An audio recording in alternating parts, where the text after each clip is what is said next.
A contrary pattern is beginning to emerge through the campaigning in the British elections underway.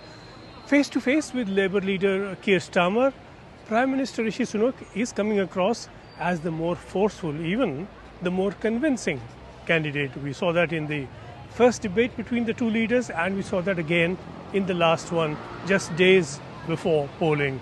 There's just a glimpse that last round where the two leaders clashed over immigration, among the other usual issues. And that is the choice for you. Do not surrender our borders to the Labour Party. Steve, this is complete and utter nonsense. On the numbers. Why are record numbers still coming under your watch, Prime Minister? How on earth can you say it's working? You put the scheme in place, the flights could go off. I notice you've called the election, by the way, before any flights could actually get off, and it could be tested, an interesting timing. But if this was such a deterrent, why is it obviously not working? So when Keir Starmer says he's going to return people, is he going to sit down? Are you going to sit down with the Iranian Ayatollahs? Are you going to try and do a deal with the Taliban? It's completely nonsensical what you are saying, right? You are taking people for fools, right? I think that these people should not stay in our country. They will be on planes to Rwanda. That's what I will do with them. You still can't answer the question. What will you do with them? Send all the tens of All thousands the illegal migrants who arrive will be processed and put on planes to Rwanda. And those savings we will use to cut your taxes. And what I want to do is cut taxes for people at every stage of their life.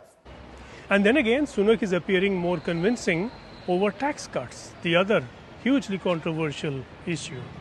You can have tax cuts with the Conservatives, or you can have thousands of pounds of tax rises under the Labour Party, because he's simply not being straight with you about what is coming. Mark my words, your taxes are going up if he is in charge. But in the end, the debates may not count very much unless the polls are all wrong. If the polls are right, then too many people have already made up their minds against the Conservatives, debate or no debate. Yes, well, I've taken a day off today. Yeah. I've taken a day off so I can come and see you and say thank you for everything that you've done for our country. Rishi Sunak has been making all the right moves expected of a politician in an election. And he has made some seriously wrong moves. He skipped the heart of D-Day celebrations in France. He left early to do an interview. So you didn't care, did you? No, I cared deeply. Then why didn't you stay?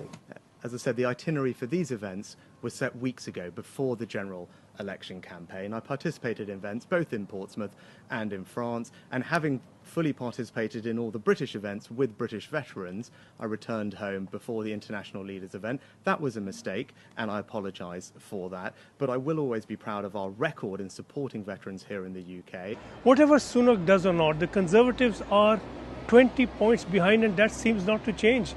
Returning to Parliament as Prime Minister is not impossible, but it won't be easy. And of course, Rishi Sunak knows that.